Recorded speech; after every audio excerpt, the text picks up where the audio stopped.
As the queen of pop herself, Britney Spears has some of the most iconic singles of all time.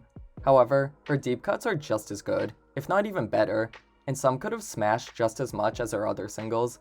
Let's take a look at each of her albums and see which songs could have been given the singles treatment. I Will Be There from Baby One More Time. A summery, breezy bubblegum track, I Will Be There is quintessential late 90s teen pop. Not only is it very catchy, but the lyrics are really sweet and touching. I Will Be There is about how Britney will be there. Yeah, it's self-explanatory, but her cheery vocal performance really brings it over the top. She genuinely sounds like she'll come to you in times of need, which frankly she has for a lot of people through her music. I have cried to this track many times, not because it's sad, but because it's a great representation of why I love Britney. Her music has been there for me for a long time, and I think had this been a single, it would have been one people looked back on fondly for both its touching sentiment and its overall positive and upbeat vibe. Don't Go Knocking on My Door from Oops, I Did It Again. An R&B infused pop track, Don't Go Knocking on My Door was clearly inspired by producer Darkchild, who was making massive hits at the time for artists such as Destiny's Child, the Spice Girls, and Toni Braxton. I think this song could have been a decent hit, since it fits in perfectly with the pop R&B sound of the time, especially with its stuttering, stop-and-start production. Britney also sounds extremely confident throughout, telling her former man that their relationship is done.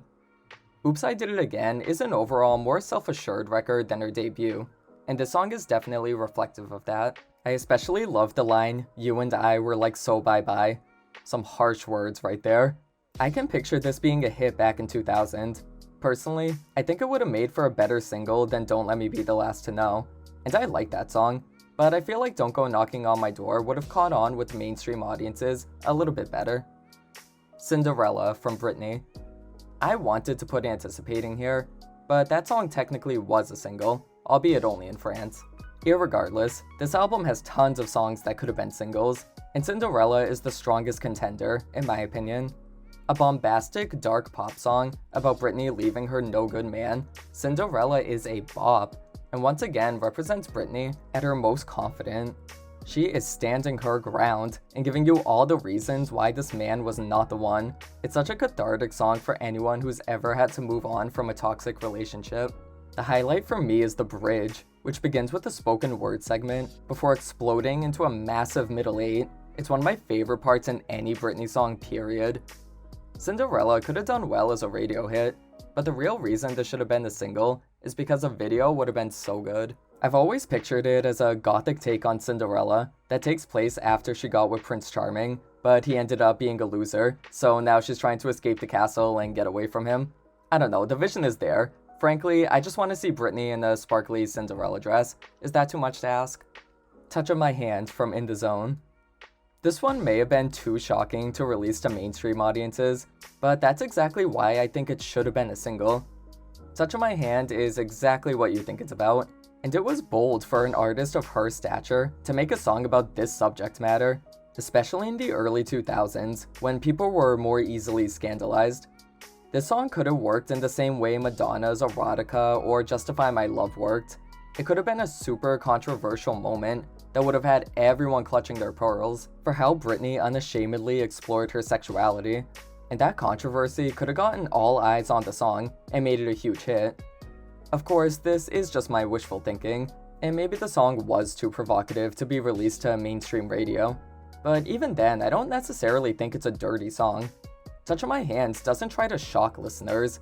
It's a tasteful exploration of the subject matter, and the trancy, Far Eastern-inspired production brings an air of mystique to it that makes it one of the highlights not just from In the Zone, but from her whole discography. Britney clearly loves the song, as she's performed it at most of her tours since 2004, including her most recent Piece of Me tour in 2018. Maybe one of these days it'll blow up on TikTok and have a resurgence so more people can hear it. It seriously deserves more attention. Freak Show from Blackout. Another song that Britney performs on pretty much all of her tours. Freak Show is one of the most forward-thinking songs in her catalog. It incorporates dubstep, which obviously was a thing before Blackout, but not many mainstream artists, especially any as popular as Britney, were utilizing that sound in their music. Freak Show is a wobbly, dark dance pop track about living it up in the club and taking some boys home at the end of the night. It is a sexy party bop, and the vocal effects that make her voice sound robotic in some parts, to extremely deep and masculine in others, make the song sound futuristic, even nowadays. There's not a minute that goes by in Freak Show without some new zany production element being added in. It's truly a fascinating song to look at and dissect, since there's so much going on in it. I feel like this would have been a great single for how different it sounded from any other song at the time. Dubstep wouldn't really explode in mainstream popularity until the early 2010s, so people could have looked back on this song as one of the earliest breakthrough hits for the genre. It also would have shown off how innovative Britney really is. Sometimes it feels like people see her as a generic pop star who churns out basic radio hits, but songs like Freak Show exemplify why she's so much more than what people think of her. Out From Under from Circus.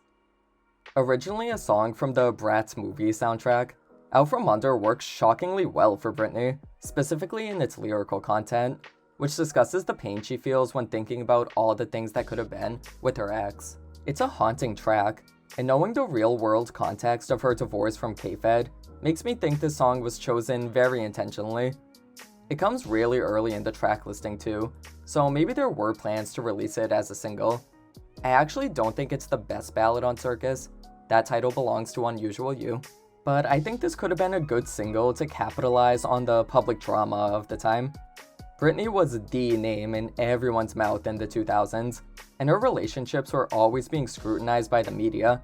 So to have this song act as a reference to what she was going through definitely would have gotten a lot of eyes on it. It's also a gorgeous track, very lusciously produced with some of Britney's prettiest vocals. I could totally picture this as the 5th single from Circus, maybe getting released in October 2009, since it has a chilling fall vibe to it. Trip to Your Heart from Femme Fatale. Femme Fatale is full of songs that could have been singles, but my vote goes to this one. Trip to Your Heart is a trancy synth-pop track that sounds absolutely divine. This is one of those songs that just takes you to heaven. It's so dreamy, and Britney once again sounds gorgeous in her higher register. I don't think this would have been a smash hit on the level of Hold It Against Me or Till the World Ends, but I do think this could have had a moment had it been released as a late album cycle single, maybe in November or December of 2011. I mainly see this being a club hit. It's a great song to dance to and lose yourself in. It just fits that hazy nightclub fantasy really well. I know if I heard the song when I went out, I would go absolutely ballistic. Passenger from Britney Jean. Alright, Britney might not even be singing on this one, but Passenger really is a bop. A feel-good song about letting go of control and letting your partner lead the way for you. Passenger could have done really well on radio, thanks to its catchiness and EDM production, which was obviously all over the place in the early 2010s. It works as a nice middle ground between the in-your-face sexiness of Work Bitch and the devastating sadness of Perfume, the two other singles from this era. I love a good, heartfelt, kinda corny track like this, and I think it would have played well to soccer moms who were probably too afraid to play anything by Britney for their kids. And given how successful Pink is even nowadays, soccer moms are clearly a very profitable demographic. Just Love Me from Glory. One of, if not her most experimental records, Glory doesn't really have a ton of songs that I think would have been great mainstream accessible singles. It's a pretty off-the-wall album, with a lot of nutty production choices and a general sense of craziness, which is why I love it so much, but I also don't see many of the songs being radio hits. However, one of the exceptions to this would definitely be Just Love Me. A smoky, atmospheric track about Britney not needing anything else from her man aside from his love. This could have been a great single for 2016 or 2017. It has that minimalist, almost trop pop production that was big on radio at the time, as seen on songs like Hands to Myself by Selena Gomez or Work From Home by Fifth Harmony. Unlike those songs though, Just Love Me is a lot more euphoric, once again sounding like you're ascending to heaven when you're listening to it. This song really shows how Britney's able to keep up with popular trends while also retaining her signature style. I think this could have been a decent summer hit, although considering the minimal promotion the album got, it probably wouldn't have done that much better than the other two singles. Still, I think this could have made for a pretty glorious moment. Those were my choices for Britney deep cuts that could have been singles, but let me know what your guys' picks would be, and I'll see you next time.